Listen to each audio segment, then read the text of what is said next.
ওয়ালাইকুম। আলহামদুলিল্লাহ। আমাদের যে মাশরুমগুলো আমরা গতকালকে আমরা দেখাচ্ছিলাম যে 2 দিন বয়স হয়েছে, তো আজকে এগুলা উঠানো পুরো সম্পূর্ণ রেডি হয়ে গেছে, যে এগুলো আজকে উঠাই যাবে। আজকে না উঠাইলে এগুলা সাইড থেকে হলো পাতলা হয়ে নষ্ট হয়ে যাবে, ফাইটা যাবে আর মাশরুমেরটা নষ্ট হয়ে যাবে। তা আমরা আপনাদের বলছিলাম যে আমরা দেখাবো আপনাদেরকে যে প্রথমবার একটা মাশরুমের সিলিন্ডার থেকে কতটুকু ফলন আসে। তো যেহেতু সবগুলাতে এক সমান ফলন আসে না, মানে সিলিন্ডার অনুযায়ী ফলন কম বেশি আসে। আর তো আমি দেখাচ্ছি যে আমার এই 3টা সিলিন্ডারই আজকে পরিপূর্ণ হয়ে গেছে মাশরুমগুলা। এইগুলো আজকে না উঠালে আগামীকালকে থেকে এগুলো নষ্ট হয়ে যাবে, যে এগুলা শেপ নষ্ট হয়ে যাবে, সাইড থেকে পাতলা হয়ে ফাইটা যাবে, নষ্ট হয়ে যাবে। তো আমরা আজকে এগুলো উঠে ফেলবো। আর মাশরুম ওঠানোর সর্বনিম্ন আপনি 12 ঘন্টা আগে পানি স্প্রে অফ করবেন। এই পানি স্প্রে আমরা গতকাল বিকাল 4টার সময় পানি স্প্রে করছিলাম, আর পানি স্প্রে করে নেই, যেহেতু মাশরুমগুলো উঠাবো আমরা। কারণ মাশরুম ওঠানোর কিছুক্ষণ আগে যদি আপনি পানি স্প্রে করেন তাহলে মাশরুমটা পচে যায় তাড়াতাড়ি। তো আলহামদুলিল্লাহ এটা 12 ঘন্টার বেশি হয়ে গেছে, পানি স্প্রে হয় নাই। তো এখন এটা প্রায় 2 দিন ভালো থাকবে নর্মাল আবহাওয়াতে। আর ফ্রিজে রাখলে প্রায় 6-7 দিন ভালো থাকে। আমরা সবাইকেই বলি যে আপনারা মাশরুমটা আজকে তাড়াতাড়ি খান, কারণ তাজা মাশরুমটার স্বাদ ভালো হয়। তো চলে দেখি এটা কতটুকু হয়েছে।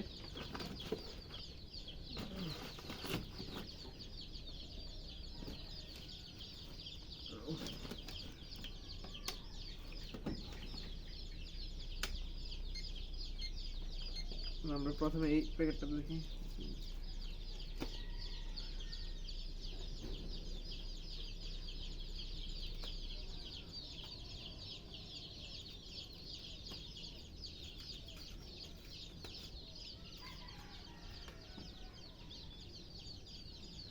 অনেকে একটা কাজ কি করে যে বড় মাশরুমগুলো ওঠায়, ছোটগুলো ওঠায় না। আপনি বড় ছোট সবগুলোই উঠাবেন, কারণ এইগুলার বয়স সেম। এগুলো যে আপনি না উঠান, ছোটগুলো যে রেখে দেন, তাহলে ছোটগুলো আস্তে আস্তে নষ্ট হয়ে যাবে। তো আপনি যখন মাশরুম উঠাবেন তখন আপনি সবগুলো একসাথে উঠিয়ে নেবেন।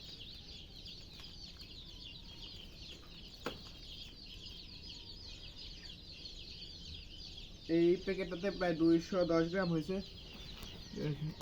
এই যে 210 গ্রাম হয়েছে মাশরুম।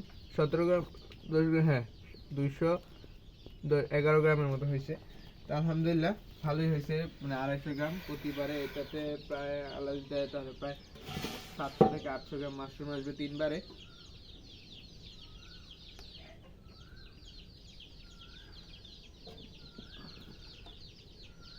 আমরা আরেকটা প্যাকেট ওজন দিয়ে দেখি এটা কতটুকু হয়েছে।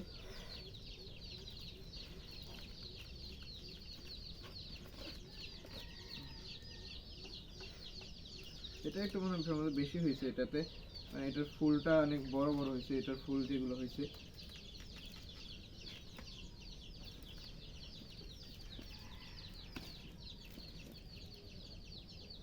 এটাতে প্রায় 286 গ্রাম হয়েছে মাশরুম। আলহামদুলিল্লাহ আমাদের মাশরুম সেন্টারের মাশরুমগুলো অনেক ভালো হচ্ছে। আর মাশরুমের কোয়ালিটি অনেক ভালো। আমরা এগুলো এখন হলো আমাদের যে স্থানীয় কাঁচা বাজার আছে, আমরা 250 গ্রামের প্যাকেট করে স্থানীয় কাঁচা বাজারে দিয়ে আসি। তারপর ওরা যতটুকু সেল করে, তারপর বাকিটা আমরা হলো পরে বিকালে চপের দোকানে দিয়ে আসি। তারপর চপের দোকান থেকে যেগুলো রিটার্ন আসে সেগুলো আমরা পরের দিন শুকাই ফেলি। কারণ মাশরুমের হচ্ছে কি, এটা একটা সবজিটা অন্যান্য সবজি চাষ করে নষ্ট হওয়ার সম্ভাবনা থাকে। মাশরুমের নষ্ট হওয়ার সম্ভাবনা থাকে না। আপনি কাঁচা বিক্রি করতে পারেন, যে কাঁচা বিক্রি না হয় আপনি আপনি চাইলে শুকনো হিসাবে বিক্রি করতে পারেন। তো আলহামদুলিল্লাহ মাশরুমের এই একটা সুযোগ আছে। যারা নতুন উদ্যোক্তা আছেন বা বেকার বসে আছেন, চাইলে মাশরুম চাষটা করতে পারেন। মাশরুম চাষটাতে আপনি অনেক লাভবান হবেন আশা করি, যদি আপনি নিজে পরিশ্রম করতে পারেন। আর নিজে পরিশ্রম করলে একটা ব্যবসার ক্ষেত্রে হচ্ছে উন্নতি করা সম্ভব। যদি নিজে পরিশ্রম না করে মানুষকে দিয়ে কাজ করান, বা অন্য একজন একটা মাশরুম সেন্টার তৈরি চালানোর জন্য আপনি অন্য একজন লোক রাখেন, তখন কি হবে, আপনি লাভটা দেখতে পাবেন। যদি নিজে পরিশ্রম করেন, নিজে সব কাজ করেন, অন্তত একটা বছর যখন বড় আকার হবে তখন আপনি না হয় লোক রাখলেন। যখন শুরু করবেন তখন ইনশাল্লাহ নিজে চেষ্টা করবেন নিজে সব কিছু করার, নিজে যাতে সব কিছু মেনটেন করা যায়। তো আলহামদুলিল্লাহ আমাদের মাশরুম সেন্টারে হচ্ছে মিল্কি মাশরুম চাষ শুরু হবে সামনের মাস থেকে ইনশাল্লাহ। কারণ গরম তো, শীত তো শেষ হয়ে গেছে, গরম চলে আসছে এখন, তো দেখতেই আছেন আপনারা। তো আলহামদুলিল্লাহ আমরা যখন মিল্কি মাশরুম চাষ করবো এবার ইনশাল্লাহ চেষ্টা করবো যে বড় আকারে তৈরি করার। কারণ আমরা অনেক সুন্দর ভালো একটা মার্কেট পাইছি। তো আমাদের জন্য দোয়া করবেন যাতে আমরা এইভাবে এগিয়ে যেতে পারি। আজকে এই পর্যন্তই। আসসালামু আলাইকুম।